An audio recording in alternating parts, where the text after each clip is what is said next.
Masyado ka ng assuming, Talia. Hindi mo ba nakikita? Si Cynthia ang mahal ko at siya ang nararapat sa bahay na ito, hindi ang isang tulad mong tuyot at nakakasawa na. Ang boses ni Tristan ay parang latigo na humagupit sa katahimikan ng penthouse. Malamig, matalas, at walang bahid ng pag-aalinlangan. Ang mga salitang iyon ang sumalubong kay Talia sa gabi ng kanilang ika-10 anibersaryo ng kasal.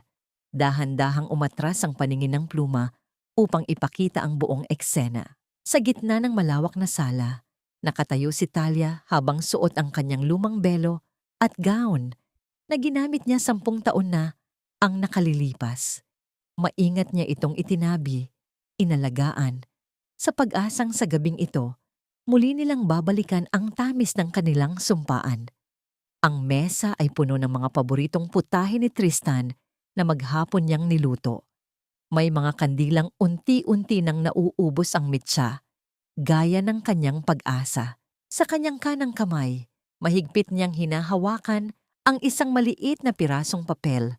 Ang resulta ng ultrasound na nagpapatunay na sa wakas, matapos ang isang dekadang paghihintay at pangungutya ng biyenan, ay may munting buhay nang tumitibok sa kanyang sinapupunan. Isang sorpresa sana, isang himala na magliligtas sa kanilang gumuho ng pagsasama. Ngunit ang sorpresang iyon ay naging isang malupit na biro ng tadhana. Sa harap niya, nakatayo si Tristan, ang lalaking pinag-alayan niya ng kanyang kabataan at pangarap. Ngunit hindi siya nag-iisa. Nakakapit sa kanyang braso si Cynthia, ang kanyang sekretarya na may suot na mapang-uyam na ngiti. At doon, sa daliri ni Cynthia, kumikinang ang isang dambuhalang singsing na may brilyante. Agad na nakilala ni Talia ang alahas na yon. Iyon ang singsing na pinag-ipunan niya ng lihim, ang kabuuan ng kanyang mga huling ari-arian na ibinenta niya noong nakaraang taon upang isalba ang kumpanya ni Tristan mula sa pagkalugi. Ang sakripisyong akala niya ay naging pundasyon ng kanilang muling pagbangon ay naging palamuti lamang pala sa kamay ng babaeng kumuha sa kanyang asawa. Hindi makahinga si Talia. Parang may mga invisible na kamay na sumasakal sa kanyang lalamunan. Ang kanyang mga tuhod ay nagsimulang manghina at ang papel ng ultrasound sa kanyang kamay ay unti-unting nayupi sa sobrang higpit ng kanyang pagkakahawak. Hindi siya makasigaw. Ang sakit na nararamdaman niya ay hindi nagmula sa sugat, kundi sa isang pagguho sa loob ng kanyang dibdib na walang kahit anong tunog. Tristan, paano mo nagawa ito? Tanging bulong na lumabas sa kanyang namumuting mga labi. Ang anibersaryo natin, ang sakripisyo ko, isang malutong na tawa ang narinig mula sa likuran. Pumasok si Doña Imelda, ang kanyang biyenan, na may hawak na telepono. Ang kanyang mukha ay puno ng pandidiri habang nakatingin sa wedding gown ni Talia. Sakripisyo! Huwag kang magpatawa, Talia. Ang mapait na saad ng matanda. Ang tanging silbi mo lang sa pamilyang ito ay ang magsilbing anino ni Tristan. Pero ngayon, tapos na ang lahat. Kausap ko na ang abogado. Huwag mo nang balakin saad na buntis ka o ano pa mang drama dahil hindi namin kailangan ng anak mula sa isang babaeng walang kwenta ang pinagmulan. Narinig ni Talia ang boses ni Doña Imelda sa kabilang linya ng telepono kanina bago pa sila pumasok na nagsasabing, palamasin mo na ang babaeng yan kapag nakuha na natin ang gusto natin. Ang dugong Lynn ay hindi dapat madungisan ng isang tulad niya. Tila tumigil ang mundo ni Talia, ang bawat dekorasyon sa paligid, ang mga bulaklak na pinili niya, ang amoy ng pagkaing pinaghirapan niya, lahat ay tila naging lason. Ang kanyang mga daliri ay nagsimulang manginig ng husto hanggang sa tuluyan nang malaglag ang ultrasound sa malamig na sahig. Nararamdaman niya ang isang kakaibang kirot sa kanyang puson.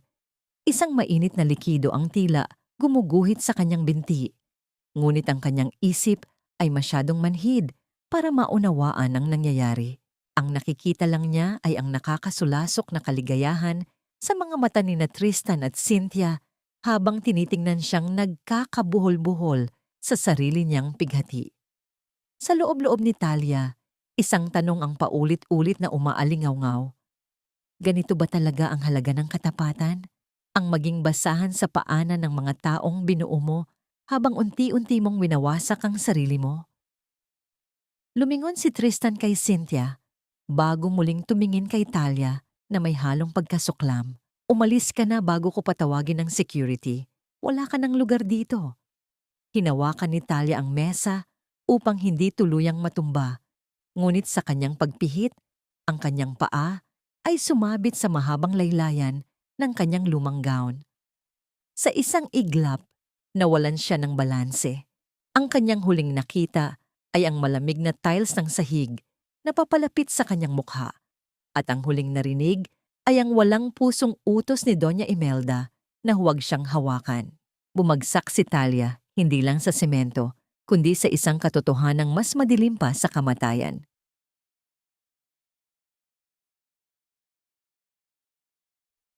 Huwag kang umarte na parang namatayan ka ng isang hari, Talia. Isang kumpol lang ng dugo ang nawala sa iyo, hindi ang buong kumpanya. Huwag mong gamitin ang aksidenteng yan para kaawaan ka namin. Ang boses ni Doña Imelda ay parang lason na dahan-dahang pumatak sa pandinig ni Talia habang idinidilat niya ang kanyang mga mata. Puti. Lahat ay puti. Ang kisame, ang mga dingding, at ang malamig na telang nakabalot sa kanyang katawan. Ang amoy ng antiseptic ay sumusulasok sa kanyang ilong. Isang paalala na wala na siya sa marangyang penthouse ng mga Lin. Siya ay nasa isang silid ng ospital, kung saan ang bawat segundo ay tila isang dantaon ng paghihirap. Dahan-dahang ibinaba ni Talia ang kanyang nanginginig na kamay patungo sa kanyang puson.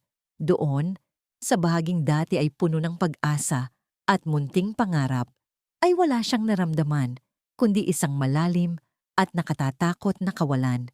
Ang dati ay bahagyang umbok na kinalalagyan ng kanyang himala ay patag na ngayon.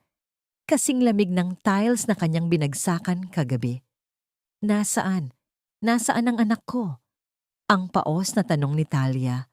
Ang kanyang boses ay tila isang tuyot na dahon na tinangay ng hangin.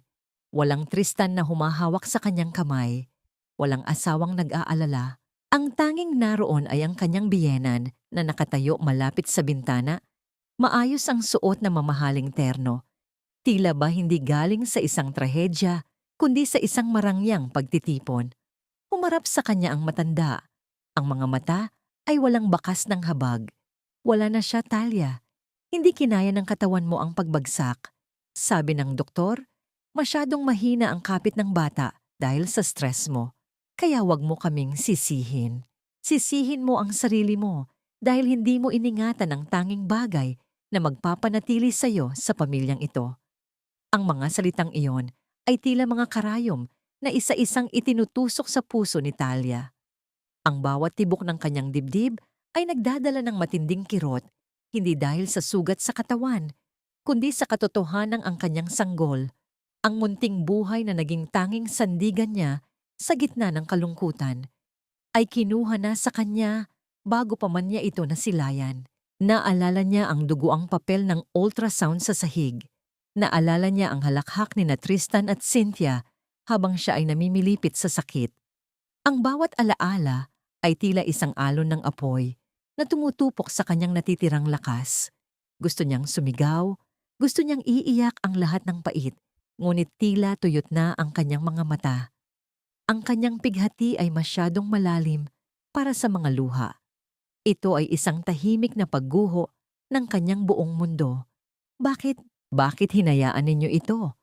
Bulong niya. Ang kanyang mga daliri ay mahigpit na nakakapit sa bedsheet hanggang sa mamuti ang kanyang mga buko-buko. Lumapit si Doña Imelda sa gilid ng kanyang kama. Ang tunog ng mga takong nito sa sahig ay tila isang martilyo na nagpapatibay sa kanyang sentensya. Yumuko ang matanda. Sapat na malapit upang maamoy ni Talia ang mamahaling pabango nito na humahalo sa amoy ng gamot. Makinig ka sa akin ng mabuti, Talia. Ang banta ng matanda sa mababang tono. Utang mo sa amin ang buhay mo. Kung hindi dahil sa pera ng mga Lin, malamang ay nabulok na ang mga magulang mo sa lansangan noon. Huwag kang gagawa ng ingay. Sasabihin natin sa lahat na nabaliw ka dahil sa labis na paghahangad na magkaanak na ang pagbubuntis mo ay gawa-gawa lang ng iyong imahinasyon. Kung susubukan mong sirain ang pangalan ni Tristan, titiyakin ko na hinding-hindi mo na makikita ang panganay mong anak na si Mina. Ang pangalan ng kanyang anak na babae ay tila isang kuryenteng gumising sa natutulog na diwa ni Talia. Ang kanyang takot ay napalitan ng isang matalas na galit. Ngunit bago pa siya makasagot, ay tumalikod na ang matanda. Bago lumabas ng pinto, huminto si Doña Imelda at lumingon ng bahagya. Ang liwanag mula sa pasilyo ay nagbigay ng isang nakatatakot na anino sa kanyang mukha. Sa totoo lang, Talia, mas mabuti na ring namatay ang batang yon. Hindi kailangan ng pamilya ko ng isang tagapagmana na may dugong galing sa isang talunan at hampas lupang katulad mo. It was a blessing in disguise. Ang marahang paglapat ng pinto ay tila isang malakas na dagundong sa pandinig ni Talia. Naiwan siyang mag-isa sa dilim ng silid, habang ang kanyang puso ay unti-unti nang nagiging bato. Ang kanyang munting anak ay naging biktima ng isang pamilyang walang puso. At siya ay naging isang buhay na patay. Ngunit sa gitna ng kanyang pagkawasak, isang malamig na determinasyon ang nagsimulang mabuo. Kung gusto nila siyang maging baliw, ibibigay niya sa kanila ang isang baliw na hinding-hindi nila malilimutan. Inumin mo ito, Talia. Huwag kang mag-inarte dahil para ito sa ikagagaling ng nasisira mong bait.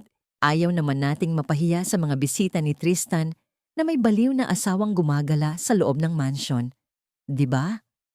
Ang boses ni Cynthia ay puno ng pangungutya habang inilalapag niya ang isang maliit na baso ng tubig at 2 puting tableta sa bedside table. Hindi siya nakasuot ng uniforme ng nurse, kundi isa sa mga mamahaling silk robe ni Talia. Ang robe na regalo ni Tristan noong nakaraang kaarawan niya. Ang makinis na tela ay tila isang sampal sa mukha ni Talia, isang paalala na ang bawat bahagi ng kanyang pagkatao ay unti-unti nang kinukuha ng babaeng nasa harap niya. Iginala ni Talia ang kanyang paningin sa silid na dati niyang itinuturing na santuwaryo. Ang malawak na bintana na dati ay nagbibigay ng liwanag sa kanyang umaga ay mayroon na ngayong mga bakal na rehas, itinayo sa ilalim ng utos ni Doña Imelda para raw sa kanyang kaligtasan.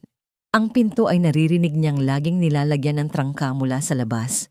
Isang tunog ng bakal na nagpapatunay na siya ay hindi na asawa sa bahay na ito, kundi isang bilanggo. Ang bawat sulok ng silid ay amoy gamot at kawalan ng pag-asa. Walang bulaklak, walang mga larawan ni Mina. Lahat ay inalis dahil baka raw maging mitya ng kanyang sumpong. Hindi ako baliw, Cynthia. Mahinang tugon ni Talia. Ang kanyang boses ay tila isang kalansing ng basag na kristal. Alam mo ang totoo. Alam mo kung paano ninyo pinatay ang anak ko. Isang matalim na tawa ang kumawala sa mga labi ni Cynthia. Lumapit siya at marahas na hinawakan ng panga ni Talia. Pinipilit itong iharap sa kanya. Ang anak mo, Talia, gising na. Wala kang anak. Ang sabi ni Doña Imelda, nananaginip ka lang dahil sa sobrang inggit mo sa akin. At alam mo ba? Si Tristan, siya pa mismo ang bumili ng mga gamot na ito para hindi ka na makasigaw sa gabi. He wants you silent, Talia. He wants you gone. Naramdaman ni Talia ang isang matinding panginginig na nagmula sa kanyang kalooban. Ang kanyang katawan ay tila naging isang marupok na papel na handa nang mapunit sa anumang sandali. Gusto niyang bawiin ang kanyang panga. Gusto niyang itulak ang babaeng ito, ngunit ang labis na pighati at ang mga nakaraang gamot na pinuwersa sa kanya ay nag-iwan sa kanyang mga kalamnan ng matinding panghihina. Ang kanyang puso ay tila isang ibong nakakulong sa isang madilim na hawla. Pilit na kumakawag, ngunit lalong nasusugatan sa bawat pagtama sa mga rehas. Ang bawat salita ni Cynthia ay parang isang patalim na hinihiwa ang kanyang natitirang katinoan. Ang pinakamasakit ay ang katotohanang ang lalaking pinagkatiwalaan niya ng kanyang buhay ay ang siya ring nagpapatakbo ng kanyang impyerno. Ubusin mo iyan, utos ni Cynthia sabay tulak sa baso ng tubig, dahilan upang matapon ang ilang patak sa dibdib ni Talia. Ang lamig ng tubig ay tila isang paalala ng kawalan ng init ng pag-ibig sa bahay na ito. Nang makaalis si Cynthia at marinig muli ni Talia ang tunog ng susi na umiikot sa kandado mula sa labas, binitawan niya ang hiningang kanina pa niya pinipigil. Dahan-dahan niyang idinura ang mga tableta na itinago niya sa ilalim ng kanyang dila. Ang pait ng gamot ay nanunuot sa kanyang panlasa, ngunit mas mapait ang katotohanang kailangan niyang magpanggap na talunan upang mabuhay. Sa kanyang paghiga, napansin niya ang isang maliit na pulang ilaw na kumikislap sa loob ng air conditioning vent sa itaas ng kanyang kama. Ang kanyang hininga ay tila tumigil. Isang kamera. Pinapanood nila ang bawat galaw niya, bawat paghinga, bawat pagtulo ng kanyang luha. Gusto nilang makita ang kanyang paghina. Gusto nilang mapanood ang unti-unting pagkabulok ng kanyang kaluluwa. Niyakap ni Talia ang kanyang sarili sa ilalim ng manipis na kumot. Sa gitna ng katahimikan ng silid, isang tanong ang hindi niya matakasan. Hanggang kailan kayang magtiis ng isang pusong durog na bago ito tuluyang maging abo? Ang gabi ay mahaba at ang bawat segundong lumilipas ay tila isang bulong ng panganib. Ngunit sa ilalim ng kanyang unan, naramdaman niya ang isang matigas na bagay. Isang maliit na hairpin na naiwan ni Mina. Iyon ang kanyang magiging susi. Iyon ang kanyang magiging simula.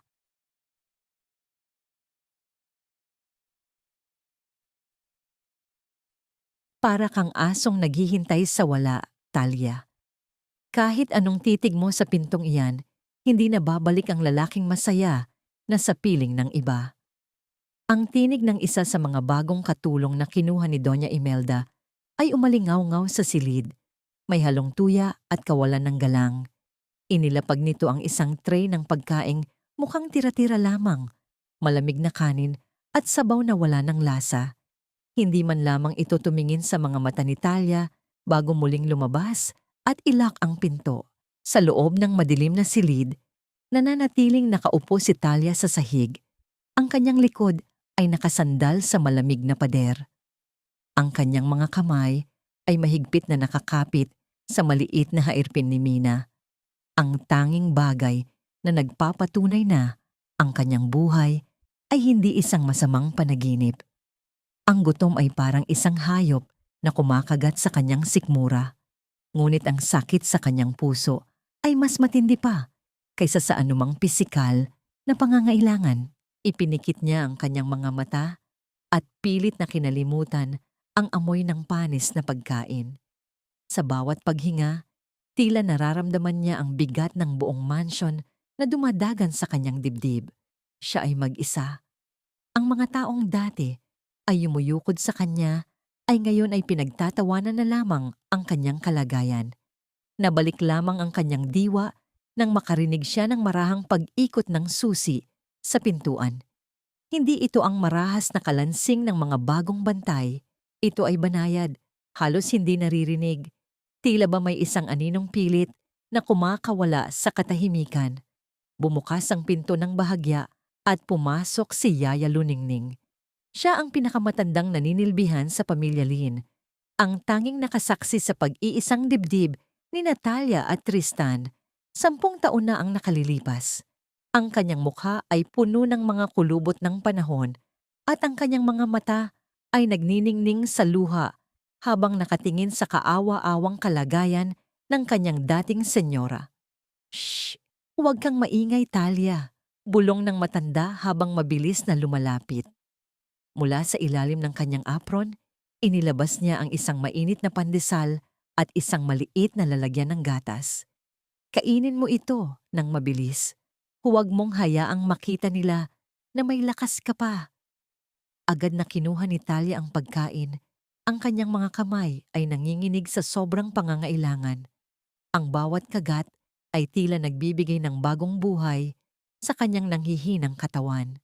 Yaya, bakit mo ito ginagawa?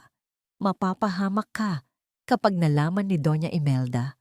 Umiling ang matanda. Ang kanyang mga daliri ay marahang humahawak sa buhok ni Talia, gaya ng ginagawa niya noong mga panahong masaya pa ang lahat. Hindi ko na matatagalan ang nakikita ko, iha. Pinalayas na nila ang lahat ng mga lumang katulong na may malasakit sa'yo. Ako na lang ang natitira dahil iniisip nilang ulyanin na ako at walang pakinabang. Pero naririnig ko ang lahat. Alam ko ang kasamaang ginagawa nila sa'yo. Napatigil si Talia sa pag-inom nang banggitin ni Luningning ang mga usap-usapan sa baba. Si Mina, nasaan ang anak ko?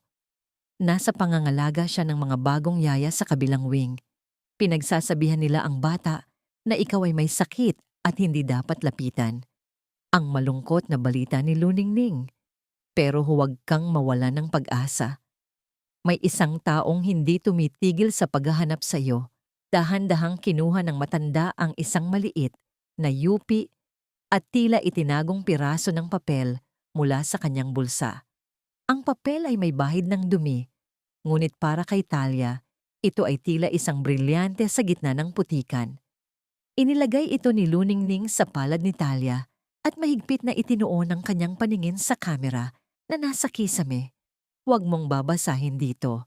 Itago mo sa loob ng iyong damit. Babala ni Luningning sa mababang boses. Ang sulat na yan ay galing sa isang kaibigan mula sa iyong nakaraan. Sabi niya, huwag kang bibitiw. Malapit na ako. Naramdaman ni Talia ang mabilis na pagtibok ng kanyang puso. Isang pangalan ang agad na pumasok sa kanyang isip, isang anino mula sa kanyang buhay bago pa siya naging isang Lynn.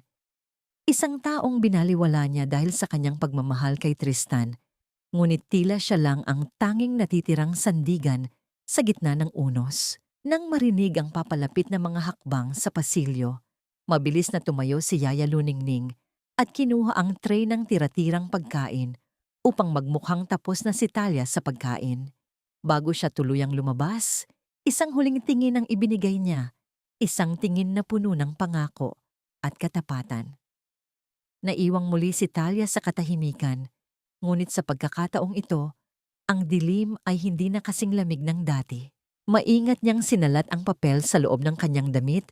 Ang bawat kanto nito ay tila isang apoy na nagbibigay ng init sa kanyang naguguluhan, pang-isip. Sino ang mahiwagang taong ito na nagpadala ng mensahe? At sapat ba ang isang maliit na pirasong papel upang itayo ang isang pangarap na matagal nang giniba ng kataksilan? Binuksan ni Talia ang papel sa ilalim ng kanyang kumot, kung saan hindi abot ng paningin ng kamera. Sa gitna ng madilim na silid, isang letra lamang ang nakasulat sa gitna. D. Baliw ka na nga talaga, Talia. Kumakanta ka na sa hangin habang wala namang nakikinig. You're so pathetic, really. Ang boses ni Cynthia ay puno ng katuwaan habang nakasandal siya sa hamba ng pinto. Pinapanood si Talia na nakaupo sa sahig at dahan-dahang naggagalaw ng kanyang katawan pabalik-balik.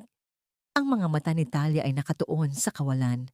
Ang kanyang mga labi ay bumubuo ng isang matandang oyayi na dati ay kinakanta niya kay Mina. Para sa sino mang nakatingin, si Talia ay isang babaeng tuluyan nang nilamon ng kanyang pighati.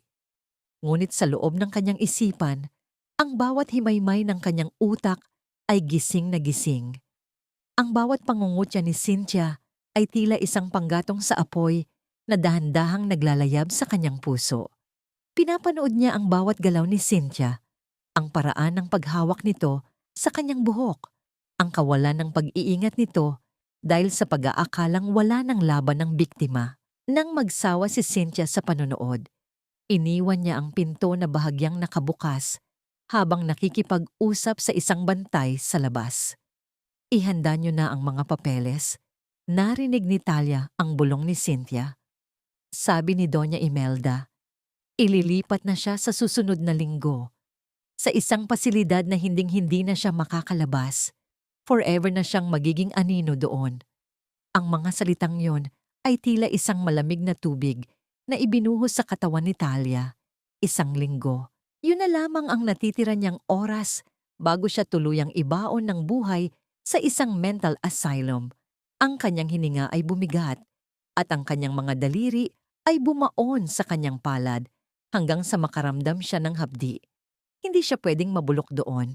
Hindi niya pwedeng iwan si Mina sa mga kamay ng mga halimaw na ito. Nang sumapit ang malalim na gabi, nang ang tanging maririnig na lamang sa mansion ay ang mabagal na pagtibok ng mga lumang orasan at ang malayong tahol ng mga aso, sinimulan ni Talia ang kanyang plano. Gamit ang hairpin ni Mina na itinago niya, dahan-dahan niyang kinalikot ang trangka ng bintana na tila nakalimutang higpitan ng mga trabahador. Ang tunog ng bakal na naglapat ay tila isang malakas na sigaw sa kanyang pandinig, ngunit nagpatuloy siya. Dahan-dahan siyang lumabas. Ang kanyang mga paa ay walang sapin habang tinatahak ang damuhan ng malawak na hardin. Ang lamig ng hamog ay tila nanunuot sa kanyang buto, ngunit ang kaba sa kanyang dibdib ay mas matindi pa kaysa sa ginaw. Ang mansion ay tila isang dambuhalang kuta na nagmamasid sa bawat galaw niya. Nagtago siya sa likod ng malalagong halaman ng gumamela. Pilit na inaalala ang daan na sinabi ni Luningning. Sa dulo ng hardin, malapit sa lumang gate, doon ka maghintay. Ang tila bulong ng hangin sa kanyang isipan. Ngunit bago pa man siya makarating sa gate, isang madilim na anino ang biglang sumulpot mula sa likod ng isang puno ng mangga. Bago pa makahuma si Talia, isang malaki at mainit na palad ang mabilis na tumakip sa kanyang bibig, habang ang isang braso ay mahigpit na pumulupot sa kanyang baywang upang pigilan ang kanyang paggalaw. Naramdaman ni Talia ang matinding takot na tila lulumpo sa kanyang buong pagkatao. Ang amoy ng pamilyar na pabango, isang amoy ng sandalwood at ulan, ay pumasok sa kanyang ilong. Hindi ito si Tristan. Hindi ito ang amoy ng kanyang kaaway. Shh! Ako ito, Talia. Huwag kang matakot. Isang baritono at banayad na tinig ang bumulong sa kanyang tainga. Ang boses na yon, ang tinig na matagal na niyang kinalimutan, ngunit hinding-hindi mabubura sa kanyang alaala. Si Dante, ang lalaking iniwan niya para sa isang pangarap na naging bangungot. Ang lalaking ngayon ay tanging pag-asa niya upang muling makakita ng liwanag. Tumingin si Talia sa mga mata ng lalaki sa ilalim ng liwanag ng buwan. Ang pag-aalala at sakit na nakita niya sa mga mata ni Dante ay sapat na upang tuluyan nang gumuho ang kanyang pader ng pagpapanggap. Dante, ang tanging naibulalas ni Talia sa gitna ng kanyang panginginig. Paano nakapasok ang lalaking ito sa kuta ng mga liin? At kaya ba niyang iligtas ang isang babaeng tila wala nang natitira, kundi ang kanyang galit?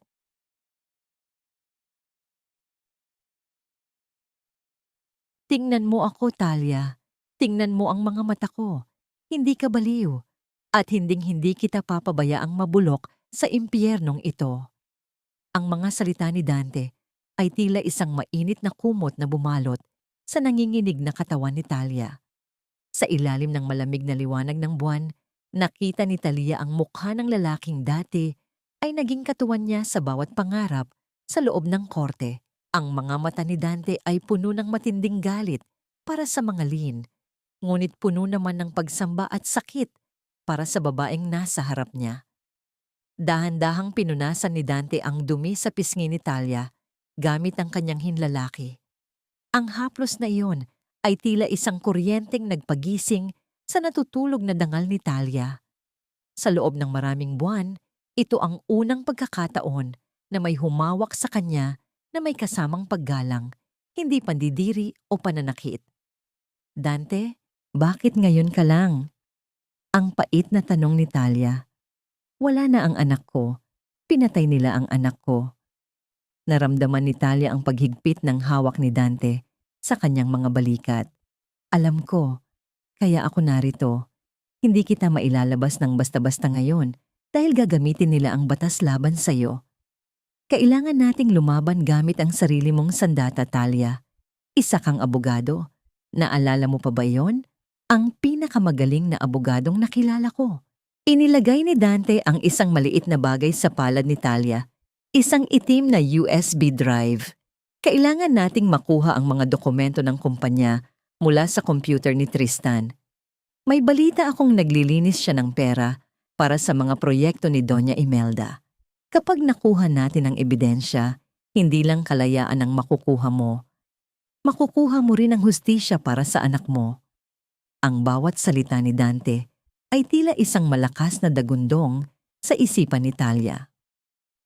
Ang hustisya, isang salitang tila kinalimutan na niya simula nang mamatay ang kanyang sanggol. Ang kanyang mga nanginginig na kamay ay dahan-dahang sumara, mahigpit na hinahawakan ng USB na tila ito ang kanyang huling hininga. Nang marinig ang boses ng mga gwardiya sa kabilang panig ng hardin, mabilis siyang binitawan ni Dante. Bumalik ka na sa loob. Huwag kang gagawa ng anumang kahina-hinala. Magkunwari kang lalong lumalala ang iyong kalagayan. Magtiwala ka sa akin, Talia. Sa isang iglap, tila bula na naglaho si Dante sa kadiliman, iniwan si Talia na may bagong misyon. Ang bawat hakbang niya, pabalik sa kanyang hawla, ay puno ng kaba. Ngunit sa pagkakataong ito, ang kanyang puso ay hindi na tumitibok sa takot, kundi sa pag-asa.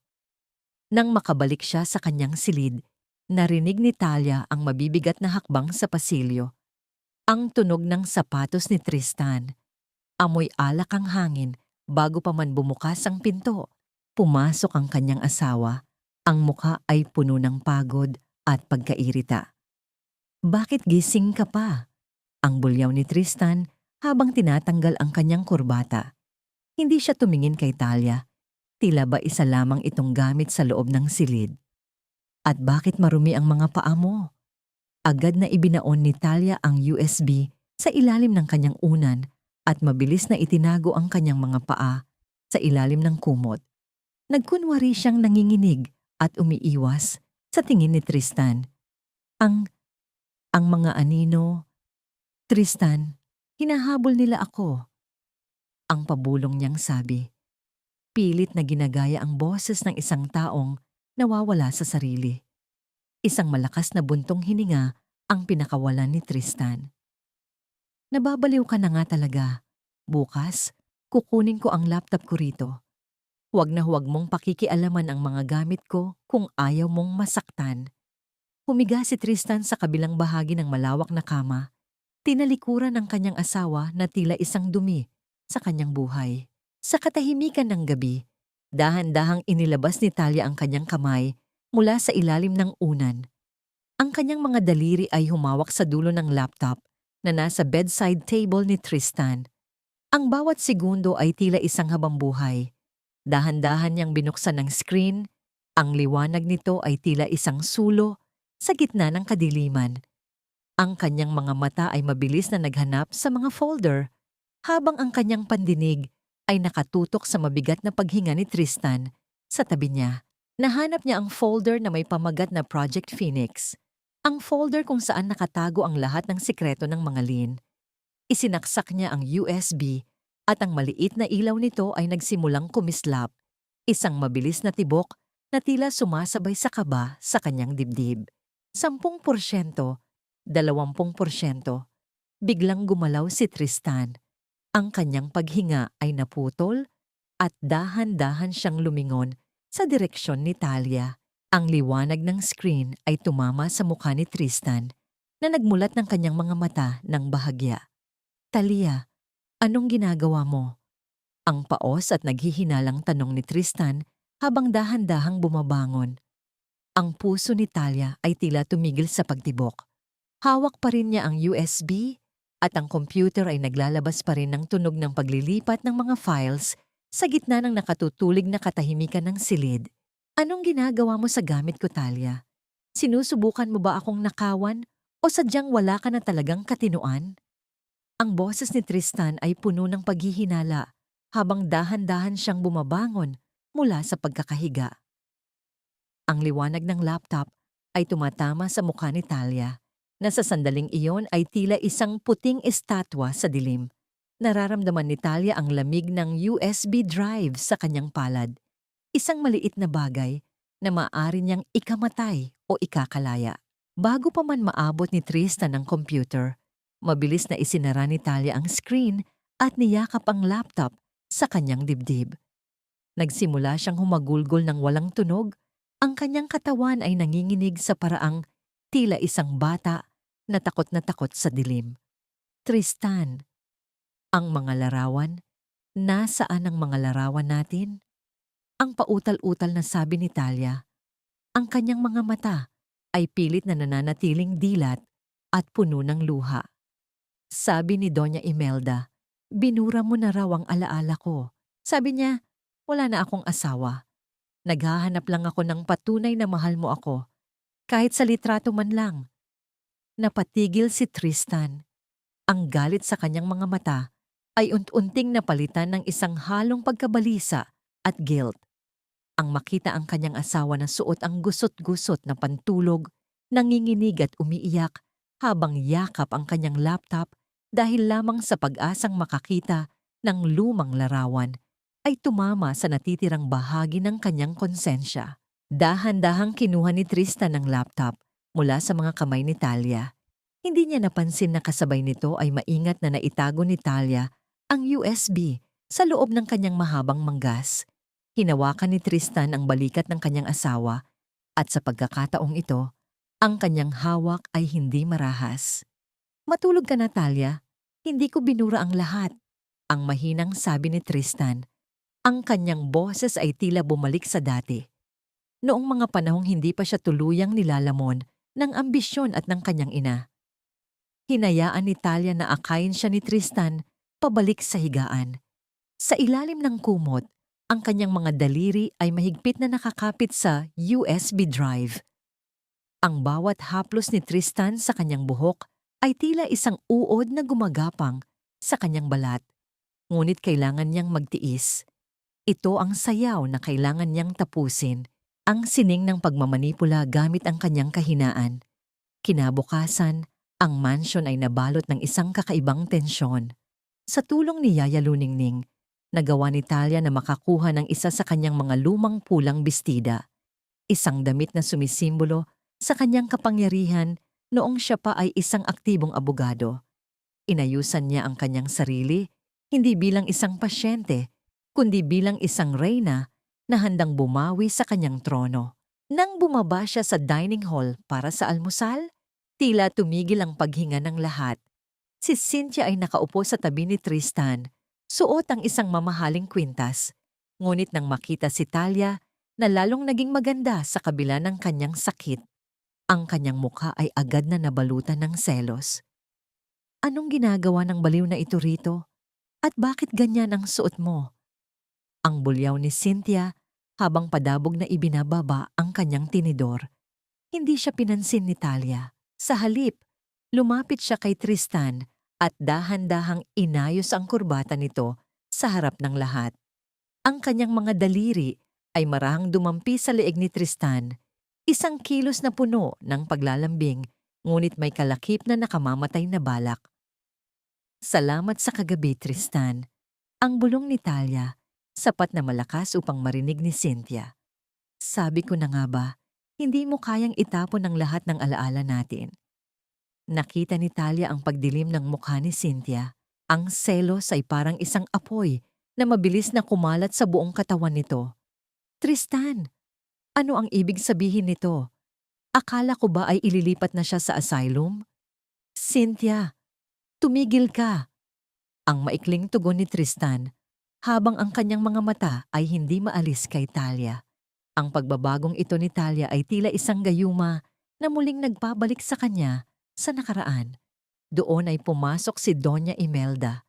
Ang kanyang presensya ay tila isang malamig na simoy ng hangin na nagpatahimik sa lahat. Nakita niya ang eksena, ang kanyang anak na tila muling nahuhulog sa bitag ng asawa at si Cynthia na nagmumukhang palengkera sa harap ng hapagkainan. Anong kaguluhan ito? Ang malamig na tanong ng matanda. Hindi nakapagpigil si Cynthia. Tumayo siya at mabilis na lumapit kay Talia. Sa isang iglap, isang malakas na sampal ang dumapo sa pisngi ni Talia. dahilan upang mapaling ang kanyang ulo at tumalsik ang ilang hibla ng kanyang buhok. Manggagancho ka! Nagkukunwari kang baliw para lang makuha muli si Tristan. Ang sigaw ni Cynthia, ang kanyang boses ay nanginginig sa galit. Ang buong silid ay binalot ng nakatutulig na katahimikan. Ang lahat ay nakatingin kay Talia, naghihintay ng kanyang pag-iyak o pagluhod. Ngunit dahan-dahang iniangat ni Talia ang kanyang ulo. Ang kanyang pisngi ay namumula at may bahid ng dugo sa dulo ng kanyang labi. Sa halip na umiyak, isang malawak at misteryosong ngiti ang gumuhit sa mga labi ni Talia. Isang ngiting hindi para sa isang talunan, kundi para sa isang mananalo na nakita na ang unang pagkakamali ng kanyang kaaway. Salamat, Cynthia. Ang mahinang bulong ni Talia habang nakatingin sa mga mata ni Doña Imelda. Ngayon, alam na ng lahat kung sino talaga ang halimaw sa bahay na ito. Napansin ni Talia ang pagkislap ng takot sa mga mata ni Doña Imelda. Ang laro ay nagsimula na. At sa unang pagkakataon sa loob ng 10 taon, si Talia ang may hawak ng mga baraha. Walang utang na hindi nababayaran, Talia. At sa pamilyang ito, ang bayad sa utang na loob ng mga magulang mo ay ang iyong buong buhay. Ang tinig ni Doña Imelda ay tila isang malamig na bulong ng kamatayan na nagmula sa kailaliman ng mansyon. Kasalukuyan silang nasa loob ng lumang aklatan, isang silid na puno ng amoy ng lumang papel at alikabok, kung saan ang liwanag ng araw ay hindi halos makapasok. Matapos ang naganap na sampalan sa hapagkainan, iniutos ng matanda na dalhin doon si Talia upang disiplinahin. Isang salitang ginagamit niya upang itago ang kanyang pang-aabuso. Nakatayo si Talia sa harap ng kanyang biyenan, nakayuko at tila takot na takot, habang ang kanyang mga kamay ay mahigpit na nakakapit sa kanyang bestida. Ngunit sa ilalim ng kanyang buhok na tumatakip sa kanyang mukha, ang kanyang mga mata ay matalas na nagmamasid sa bawat sulok ng silid. Alam niyang dito itinago ng matanda ang kanyang mga pinakaiingatang sikreto. Huwag mong isipin na dahil lamang sa tingin ni Tristan ay makakaligtas ka na. Patuloy ng matanda habang dahan-dahang binubuksan ng isang antigong kabinet na gawa sa nara. Ang pamilya Lin ang nagligtas sa iyo mula sa putikan noong mamatay ang mga magulang mo. Kami ang nagbayad ng mga utang nila. Kami ang nagpakain sa iyo. Kaya kahit anong saktan ka namin, kailangan mong tanggapin dahil iyon ang presyo ng iyong kaligtasan. Naramdaman ni Talia ang isang matinding pait na tila lason sa kanyang lalamunan. Ang konseptong utang na loob na laging ibinabato sa kanya sa loob ng 10 taon ay tila isang tanikala na sumasakal sa kanyang buong pagkatao. Sa bawat hapunan, sa bawat pagkakataon na siya ay minamaliit, ang utang na ito ang ginagamit na dahilan upang manatili siyang sunod-sunuran. Nang iwan siya ng matanda upang sagutin ang isang tawag sa labas, mabilis na kumilos si Talia. Ang kanyang mga daliri ay dahan-dahang gumapang sa loob ng kabinet na hindi na isara ng maigi.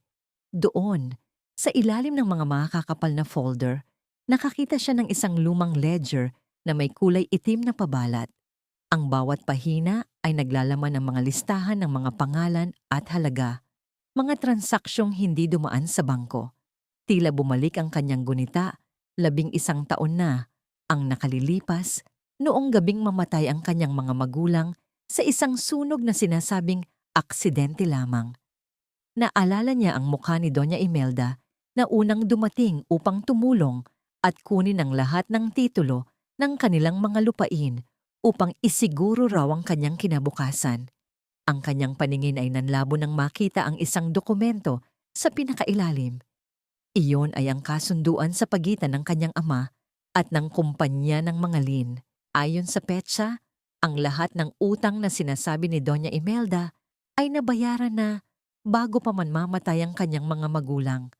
Ang mas masakit, nakita niya ang isang piraso ng papel na may lagda ng isang pribadong investigador. Isang ulat na nagsasabing ang sunog sa kanilang bahay ay sinadya upang makuha ang mga lupain na ngayon ay kinatatayuan ng pinakamalaking subdivision ng mga lin. Ang puso ni Talia ay tila isang basong kristal na binitawan mula sa itaas at nagkapira-piraso sa malamig na sahig.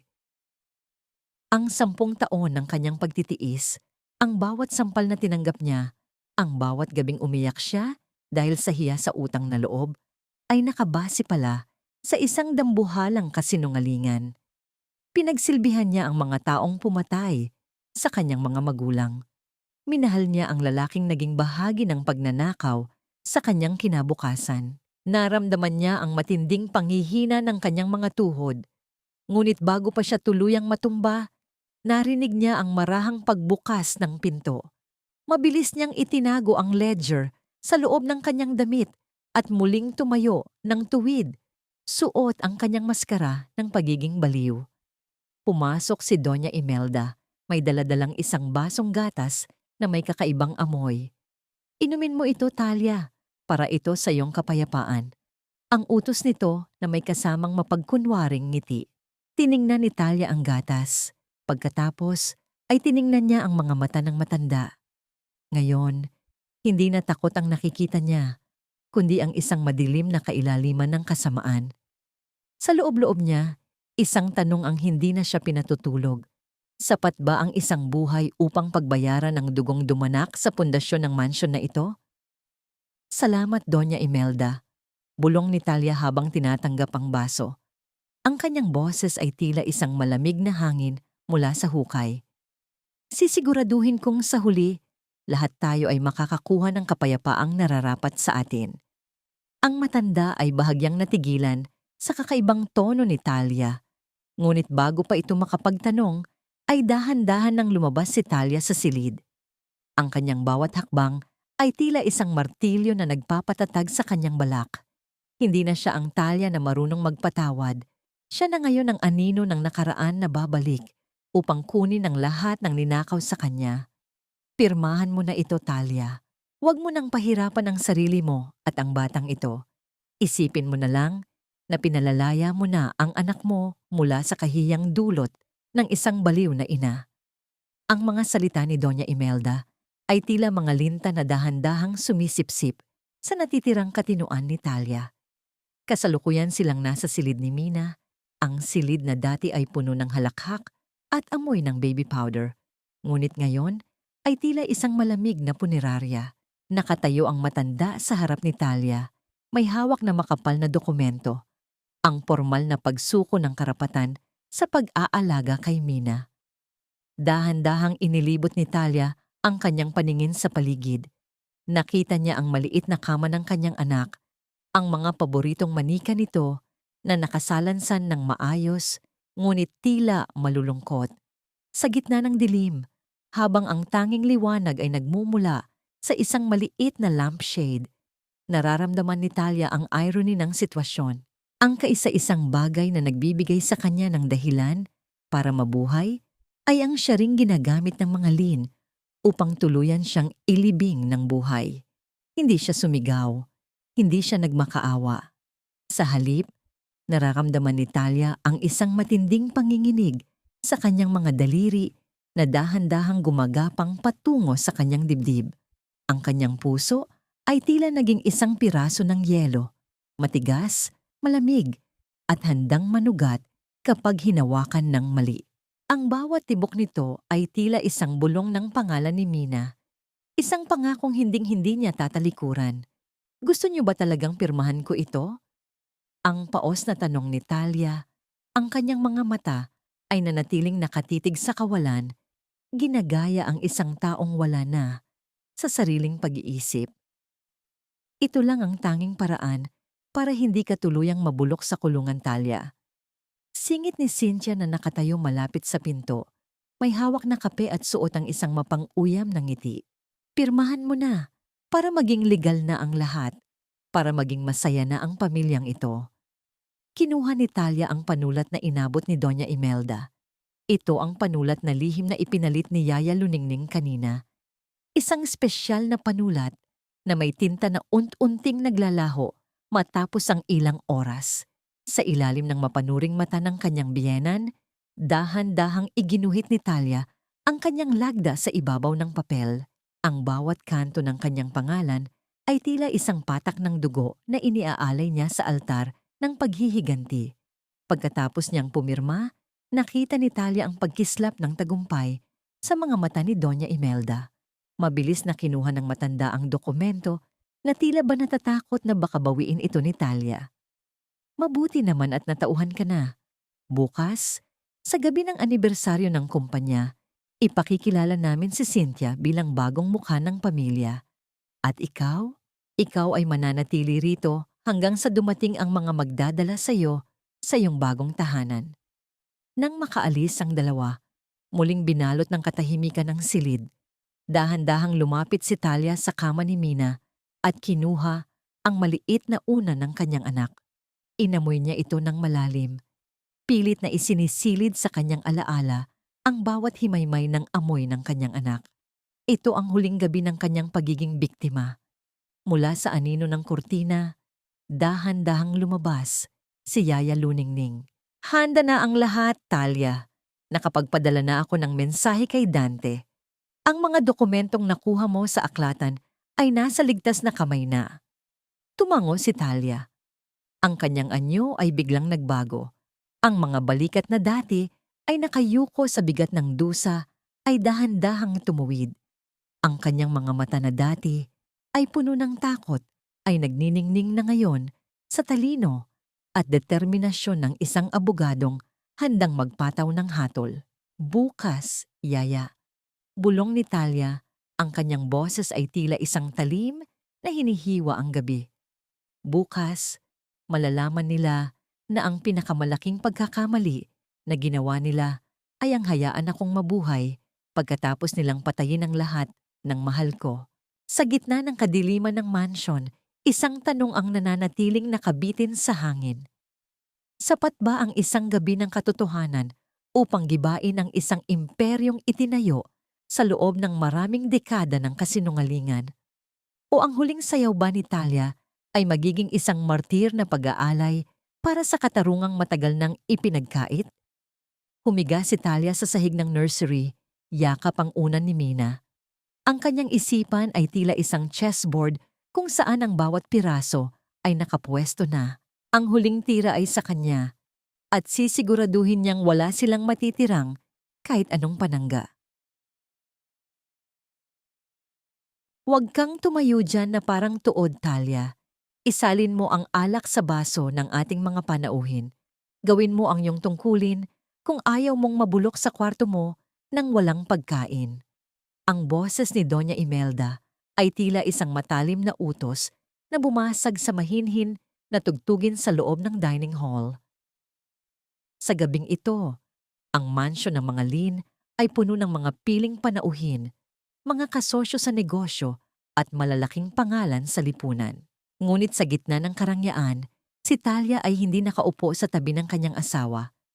Siya ay nakasuot ng isang simpleng uniforme ng katulong, pilit na pinagagalaw ang kanyang mga nanginginig na kamay upang pagsilbihan ang mga taong dati ay yumuyukod sa kanya. Dahan-dahang lumapit si Talia sa mesa. Ang bawat hakbang niya ay tila isang paglakad sa ibabaw ng mga bubog. Ang kanyang puso ay tila isang tuyot na dahon na tinatapak-tapakan ng mga sapatos na ginto. Habang isinasalin niya ang mamahaling alak sa baso ni Cynthia, nakita niya ang mapang-uyam na ngiti ng babae. Suot ni Cynthia ang isang kwintas na esmeralda, ang kwintas na pamana pa ng ina ni Talia na kinuha ni Doña Imelda para raw itago. Ngunit ngayon ay nakasabit sa liig ng isang ahas. Naramdaman ni Talia ang init ng luha sa kanyang mga mata, ngunit mabilis niya itong pinigil. Ang bawat pag-insulto, ang bawat mapanuring tingin ng mga panauhin na bumubulong tungkol sa baliw na asawa ni Tristan ay tinatanggap niya ng walang kibo. Sa ilalim ng kanyang maskara ng pagsunod, ang kanyang isipan ay tila isang mitsa na dahan-dahang nauubos, naghihintay na lamang sa tamang sandali upang magpasabog. Tingnan ninyo siya, bulong ng isang donya sa kabilang panig ng mesa, sapat na malakas upang marinig ni Talia. Sayang ang ganda. Nawala ang bait simula ng makunan. Buti na lang at napakabait ni Doña Imelda at hindi siya itinapon sa kalsada. Ang tunog ng mga kutsara at tinidor na tumatama sa porselana ay tila isang nakabibinging ritmo ng kanyang paghihirap. Nang makarating siya sa tabi ni Tristan, sandaling nagtagpo ang kanilang mga mata. Nakita ni Talia ang isang bahid ng pag-aalinlangan sa mukha ng kanyang asawa, ngunit mabilis itong naglaho nang hawakan ni Cynthia ang kamay nito sa ibabaw ng mesa. "Tristan, honey, hindi ba't may sasabihin ka?" Ang malambing na hamon ni Cynthia, ang kanyang boses ay tila isang matamis na lason. Tumayo si Tristan. Ang kanyang tindig ay puno ng awtoridad na dati ay ipinagmamalaki ni Talia, ngunit ngayon ay kinasusuklaman na niya. Kinuha ni Tristan ang kanyang baso at marahang kinalingkinting ang kutsara sa gilid nito upang makuha ang atensyon ng lahat. Ang bawat tunog ay tila isang martilyo na nagpako sa huling pag-asa ni Talia. "Mga kaibigan, mga kasosyo, sa gabing ito, nais kong magpasalamat sa inyong pagdating," simula ni Tristan. "Ngunit higit sa lahat, nais kong ipaalam na sa gabi ng anibersaryo ng ating kumpanya bukas, hindi lamang ang tagumpay ng negosyo ang ating ipagdiriwang. Ipagdiriwang din natin ang isang bagong simula. Bukas, formal ko nang ipapakilala si Cynthia bilang aking mapapangasawa at ang bagong ina ng aking anak." Isang masigabong palakpakan ang pumuno sa silid. Ang bawat tawa at pagbati ay tila isang sampal sa mukha ni Talia na kasalukuyang nakatayo sa likuran, hawak ang tray ng mga baso. Ang kanyang buong mundo ay tila gumuguho, ngunit sa gitna ng ingay, naramdaman niya ang isang mahigpit na hawak sa kanyang siko. Si Yaya Luningning. Ang matanda ay tumingin sa kanya ng may kahulugan. Isang tingin na tila nagsasabing, "Magtiis ka, malapit na. Ayos ka lang ba, Talia?" Ang mapagkunwaring tanong ni Doña Imelda habang nakatingin sa nanginginig na mga kamay ng kanyang menugang babae. "Kung pagod ka na, maaari ka nang bumalik sa iyong kwarto. Ayaw naming magkaroon ka ng sumpong sa harap ng aming mga bisita." Hindi sumagot si Talia. Dahan-dahan siyang tumalikod. Ang kanyang bawat hakbang ay puno ng bigat ng kanyang pighati at galit. Nang makalabas siya ng dining hall at makarating sa madilim na pasilyo, binitawan niya ang tray na kanyang hawak. Ang tunog ng pagbagsak nito sa sahig ay tila ang huling hudyat ng kanyang pagtitiis. Sa dilim ng pasilyo, naramdaman niya ang isang munting panginginig sa kanyang bulsa. Ang kanyang telepono, na lihim na ibinalik ni Dante. Isang mensahe ang bumungad sa kanya. Ang lahat ng ebidensya ay handa na para sa broadcast bukas. "Handa ka na ba?" Tumingin si Talia sa direksyon ng dining hall kung saan maririnig ang tawanan ni Tristan at Cynthia. Isang malamig na ngiti ang gumuhit sa kanyang mga labi. Isang ngiting hindi para sa isang biktima, kundi para sa isang hukom na handa nang magbaba ng hatol. "Handang-handa na ako," bulong ni Talia sa hangin. Dahil sa gabing ito, huling pagkakataon na ninyong makakatulog ng mahimbing. Ngunit sa kanyang paglingon patungo sa kanyang silid, napansin niya ang isang anino sa dulo ng pasilyo. Isang aninong hindi kay Yaya Luningning o sa sino mang katulong. Sino ang nakakita sa kanyang lihim na pakikipag-ugnayan? At mapipigilan ba nito ang kanyang huling alas bago sumapit ang bukas? "Akala mo ba ay hindi ko alam? May itinatago ka, Talia, at sisiguraduhin ko na bago matapos ang gabing ito ay huling beses mo na itong magagawa." Ang boses ni Cynthia ay tila isang kaskas ng kuko sa pader, matinis at puno ng paghihinala. Nahuli niya si Talia sa madilim na sulok ng pasilyo, ilang minuto matapos ang pagbagsak ng tray. Ang aninong nakita ni Talia kanina ay walang iba kundi ang babaeng umagaw sa kanyang buhay.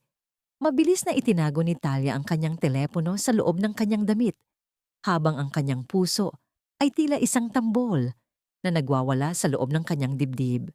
Ngunit hindi nagpakita ng takot si Talia. Dahan-dahan niyang inangat ang kanyang mukha at sa ilalim ng malamig na liwanag ng bombilya sa pasilyo, Nakita ni Cynthia ang isang paningin na nagpatayo ng kanyang balahibo. Ang mga mata ni Talia ay hindi na malabo at walang buhay. Ito ay nagniningning sa isang uri ng talas na tila kayang humiwa ng kaluluwa. Nananaginip ka na naman, Cynthia. Ang mahinang tugon ni Talia, ang kanyang boses ay tila isang malamig na simoy ng hangin. Ang dapat mong alalahanin ay ang iyong gown para bukas. Siguraduhin mong kasing ningning iyon ng iyong mga kasinungalingan dahil iyon na ang huling pagkakataon na makikita ka ng mga tao sa ilalim ng ilaw. Bago pa makasagot si Cynthia, tumalikod na si Talia at naglakad palayo. Ang bawat hakbang niya ay puno ng isang bagong uri ng bigat. Ang bigat ng isang pasabog na handa ng sumabog.